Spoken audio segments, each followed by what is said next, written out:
తరుగు తక్కువ బంగారం ఎక్కువ. BNR gold and diamonds, Vijayawada, Bengaluru, Vizag. కానీ మీరు అన్నారు ఒక మాట, ఫైనాన్షియల్ గా చాలా బాగా ప్లాన్ చేసుకోవాలి, ఇండస్ట్రీలో ఎప్పుడు సక్సెస్ ఉంటుందో అది నేను ఎందుకు చెప్తున్నానంటే చాలా చూస్తున్నారు కాబట్టి నేర్చుకున్నారు. చూస్తున్నారు. ఇప్పుడు మోహన్ బాబు, అది ఎవరో మురళీమోహన్ గారు కానీ, శోభన్ బాబు గారు కానీ, చంద్రమోహన్ గారు కానీ చెప్తూ ఉంటారు కదా, ఉన్నప్పుడు జాగ్రత్త పడాలని హీరోయిన్లకు కానీ తోటి ఆర్టిస్టులకు కానీ ఎవరికైనా. ఉమ్, మనిషిని నమ్మటం అనే దానికంటే కూడా వాళ్ళు చెప్పింది భూమిని నమ్మితే మనిషి బాగుంటాడు అనేది, అది ఫాలో అయితే ఎవరికైనా బాగుంటుంది. అర్థమైంది. అంటే రియల్ ఎస్టేట్, ఉమ్, రియల్ ఎస్టేట్లో చాలామంది చాలా బాగున్నారంటే రీజను భూమిని నమ్ముకోవటం కదా. ఓకే, అలా మీరు కూడా బాగా కొన్నారంట కదా, ఎక్కడికి వెళ్ళినా కానీ ఈ లైన్ లో కాశీ గారిది ఒకటి ఉంది అంటారు. అది ఏ అపార్ట్మెంట్కి వెళ్ళి నేను లేవు ఇంటర్వ్యూలకి, మీ ఆపోజిట్ది విశ్వనాథ్ గారిదే. అదేంటి పెద్ద విశ్వనాథ్ గారు బాగానే సంపాదించారు అనుకోండి. ఆయన కాదండి, ఇంకొక ఆయన ఉన్నారు కదా, actor cum director, Kashi Vishwanath గారు. మరి అంత కాదు కానీ ఏదో చేసామో చేసినట్లు బాగానే ఉంది. ఒక 40-50 ఇల్లులు ఉన్నాయంట హైదరాబాద్ లో. చి, చి, చి. మాదాపూర్, హైటెక్ సిటీ, గచ్చిబౌలి, మణికొండ. అంత ఎగ్జాగరేషన్. ఆ, సంతృప్తికరంగా ఉంది, ఉమ్, హ్యాపీగా. ఉమ్, అంటే నేను చెప్పాను కదా, మనం దేనికి లిమిట్ ఉండదు కదా.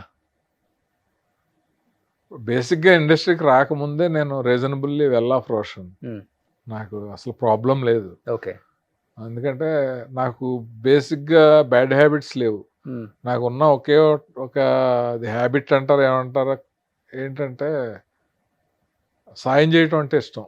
చారిటీస్ ఓకే, ఎవరన్నా, అది ఫ్రెండ్స్ కావచ్చు, ఎవరన్నా అడిగిన వాళ్ళకి ఎంతో కొంత. ఆ, అది మా డైరెక్టర్స్ అసోసియేషన్లో ఉన్నప్పుడు కూడా నన్ను బంపర్ మెజార్టీతో గెలిపించడానికి రీజన్ కూడా అదొకటి.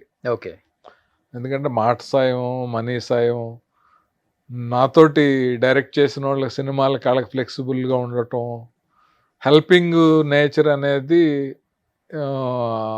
ఫస్ట్ నుంచి కూడా నాకు ఇష్టం.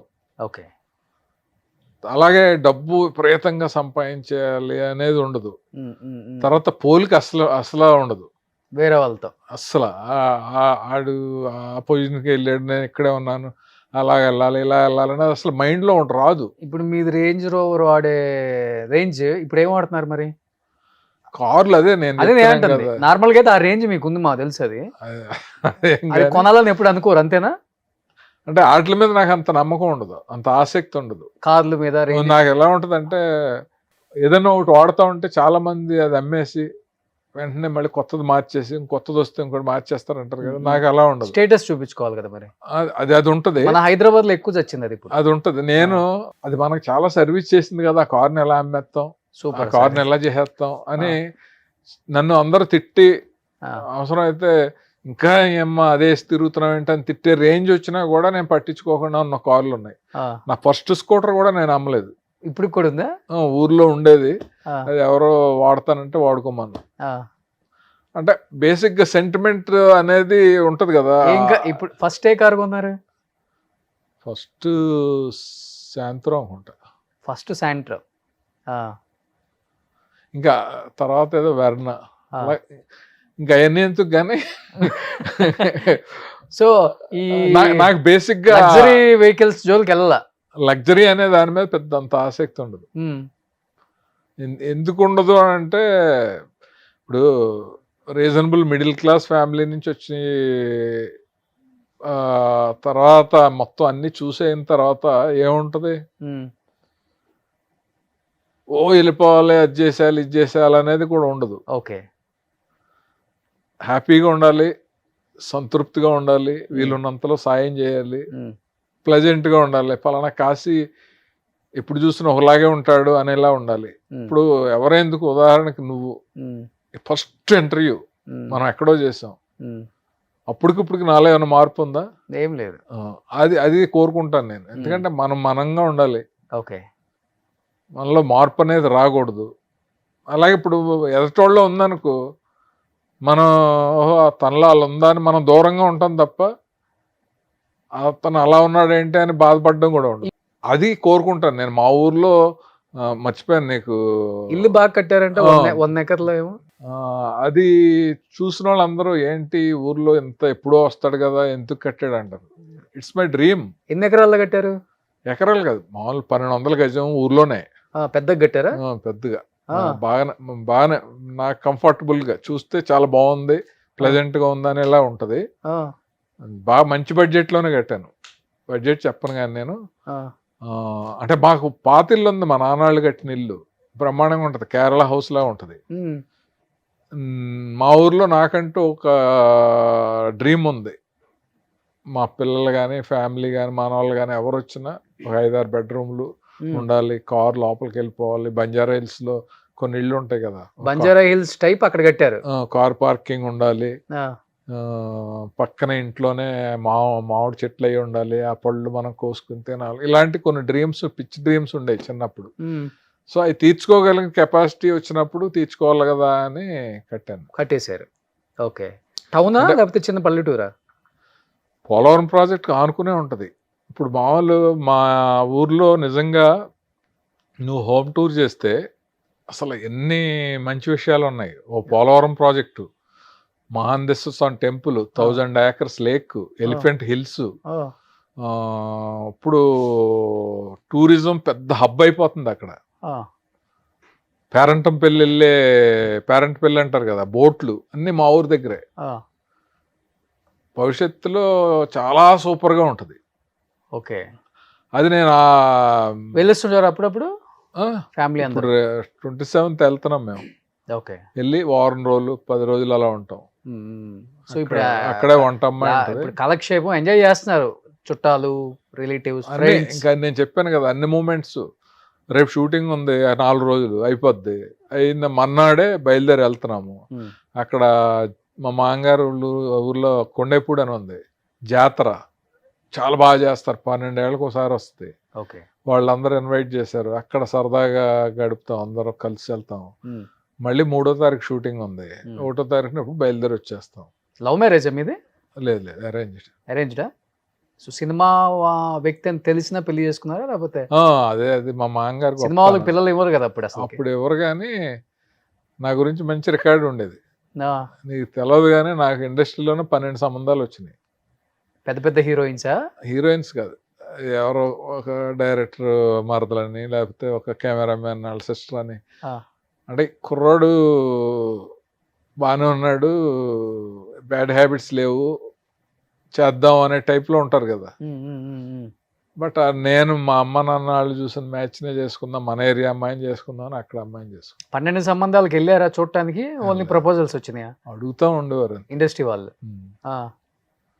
అంటే లేదు మా వాళ్ళు ఏదో చూస్తున్నారని చెప్పి స్మూత్గా. నాకు అప్పుడు ఇండస్ట్రీలో చేసుకుందాం అనే ఉద్దేశం ఉండేది కదా. Okay okay. But me wife accept చేశారండి ఇండస్ట్రీ అనగానే? చాలా క్వశ్చన్స్ ఉంటాయి కదా పాపం వాళ్ళకి. యాక్సెప్ట్ అంటే వాళ్ళ ఇంటి ఆపోజిట్లో ఉండే అతను మా ఊరు అల్లుడు, అతను నా గురించి చాలా బాగా చెప్పాడు. మంచి కుర్రాడు, ఏ అలవాట్లు లేవు, బీకామ్ చదివాడు, మీకు సినిమా ఫీల్డ్లో గొడవ లేకుండా కూడా ఊర్లో 15 ఎకరాల పొలం ఉంది, మంచి ఇల్లు ఉంది, మంచి ఫ్యామిలీ అని ఏదో ఆయన కన్విన్స్ చేయటం అలా. తర్వాత ఫీల్డ్కి వచ్చి మనం కూడా రీజనబుల్గా సెట్ అవటం అంత మన వల్ల. మా మామగారు చాలా ఒక సన్లా చూస్తాడు నన్ను. బ్రాహ్మిన్సే సార్ మీరు? కాదు, చౌదరీస్. ఓకే. మేము కానీ చాలా మంది బ్రాహ్మిన్స్ అనుకునేవాళ్ళు కదా మిమ్మల్ని? నన్ను అనుకునేవారు. అంటే నేను ఎక్కువ బ్రాహ్మిన్స్ తో టచ్ లో ఉండేవాడిని. అంటే ఆదుత్స్, హరి గారు, సత్యానంద్ గారు, వేటూరు గారు, ఇలాగా అప్పలాచారి గారు. ఆ టైంలో నా పేరు కూడా కాశీ విశ్వనాథ్, కాశీ అనేవారు. కొంచెం కలరు, మాట్లాడే విధానం, మాది ఈస్ట్ గోదావరి అయినా సరే ఆ స్లాంగ్ ఉండదు నాకు. ఓకే. అందువల్ల చాలా మంది అలా అనుకునేవారు.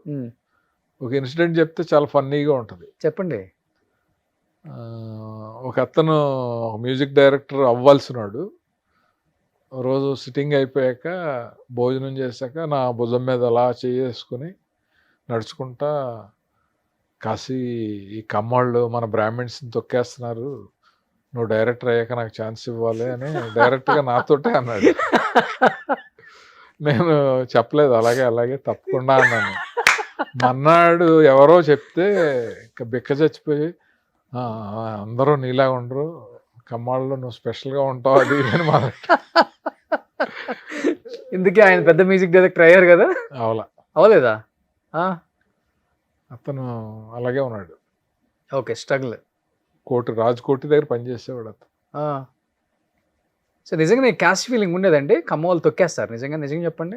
ఏమన్నా మరి ఎందుకన్నాడు ఆయన ఇండస్ట్రీ ఇండస్ట్రీలో క్యాస్ట్ ఫీలింగ్ అనేది క్యాస్ట్ ఫీలింగ్ కంటే క్యాష్ ఫీలింగ్ ఎక్కువ ఉంటుంది. ఎవరి దగ్గర ఎక్కువ వెయిట్ ఉంటే ఎక్కువ ఉండటం కాదు, ఆ. ఇతను పెట్టుకుంటే నాకు క్యాష్ వస్తుంది అంటే పెట్టుకుంటారు అంతే, అవునండి, నిజమండి ఇది. ఇంక వేరే ఏముండదు. అప్పుడు కూడా అంతేనా? టాప్ హీరోలు వాళ్ళ ప్రొడ్యూసర్లు అందరిని చూస్తే వాళ్ళ క్యాస్ట్ వాళ్ళు ఉంటారా, వేరే వాళ్ళు ఉంటారు. అది జస్ట్ బయట అనుకోవటానికి. ఓకే, అది క్యాస్ట్ ఫీలింగ్ అనేది ఎవరికన్నా కొంచెం ఉంది అని అంటే అది ఎప్పుడు చూపిస్తారంటే, ఒకే అర్హత ఉన్న పోస్ట్కి ముగ్గురు ఉన్నారు, వాళ్ళు ఎవరినో పెట్టే బదులు మనం ఎవరిని పెడదాం అని చూస్తారు తప్ప అర్హత లేకుండా అనేది క్యాస్ట్ ఫీలింగే లేదు. ఓకే, అలా ఉండటం కూడా అది చాలా ఫూలిష్నెస్ అని నా ఫీలింగ్. Okay, okay. సో ఇప్పుడు పిల్లలు కూడా అవుట్ ఆఫ్ ఇండస్ట్రీ, అసలు ఇండస్ట్రీ అంటే ఇంట్రెస్ట్ తెలియదు, వాళ్ళిద్దరు చదువుకున్నారు బాగా. ఏం చేస్తున్నారు ఇప్పుడు ఇద్దరు అమ్మాయిలు? పెద్ద అమ్మాయి అల్లుడు కాలిఫోర్నియాలో ఉంటారు, వాళ్ళు సాఫ్ట్వేర్ జాబ్లు ఇద్దరు. ఓకే, రెండో అమ్మాయి అల్లుడు ఇక్కడ మైహోం మంగళాలోనే ఉంటారు. అమ్మాయి ఏమో డెలాయిట్, ఆ అబ్బాయి ఏమో ఫైనాన్స్ కంపెనీలో ఎక్కడో చేస్తాడు. ఏదో చేస్తాడు, నేను పెద్ద తెలియదు మీకు కూడా. కనుక్కో అంటే శుభ్రంగా ఉంటారు, బాగుంటారు, మన బాగా చూసుకుంటారు, రెస్పెక్టివ్గా. ఇంకా ఎక్కువ పర్సనల్గా వెళ్ళటం ఎందుకు, ఫ్రెండ్లీగానే ఉంటారా? ఒకళ్ళు అమెరికాలో ఉంటారు కాబట్టి ఇక్కడ ఉంది ఆయన బాగా ఫ్రెండ్లీ. ఇద్దరు చాలా బాగా చూసుకుంటారు నన్ను. ఇద్దరు అల్లుళ్ళు మా అమ్మాయిల కంటే బాగా చూసుకుంటారు. ఓ, పెద్దల్లుడి పేరేంటి? అరుణ్ సాయి. అరుణ్ సాయి. చిన్న ప్రమోద్ సాయి. ప్రమోద్ సాయి. ఇద్దరు అన్నదమ్ముళ్ళ ఏంటి? కాదు, వేరే వేరే. ఓకే, వాళ్ళది ఉండరాజవరం. అతను అదే మన బూరుపల్లి శివరామకృష్ణ గారు వాళ్ళ రిలేటివ్. ఓకే, పెద్ద అతను, పెద్ద అబ్బాయి. రెండో అబ్బాయి ఏమో లింగాయపాలెం అని అమరావతి. అమరావతి మన క్యాపిటల్. మంచి ల్యాండ్స్ ఉన్నాయి అక్కడ మనకి. రాజధానిలో పోయినాయా? లేదు, ఉన్నాయి రీజనబుల్గా వాళ్ళకి. ఓకే, సో ఫ్రెండ్లీగా ఉంటాడు అల్లుడు కూడా అయితే. అందరు బాగుంటారు నాతోటి. నాకు అల్లుళ్ళే కాదు, ఈయంకుళ్ళు కూడా ఫ్రెండ్లీగా ఉంటారు. సో అల్లుళ్ళకి ఏమి మా ఇంట్రెస్ట్? మామగారు కూడా ఫ్రెండ్లీగా ఉంటాడు. అంటే ఏదైనా సరే మన బట్టి ఉంటుంది. అంతే అంతే. మనం వాళ్ళతోటి ఆ చనువు ఇచ్చి ఆ ప్రేమ అది పొందితే ఎవరైనా బాగానే ఉంటారు. సుమన్ టీవీలో మీ పర్సనల్ అండ్ బిజినెస్ ప్రమోషన్స్ కోసం కింది నెంబర్కి కాంటాక్ట్ చేయండి.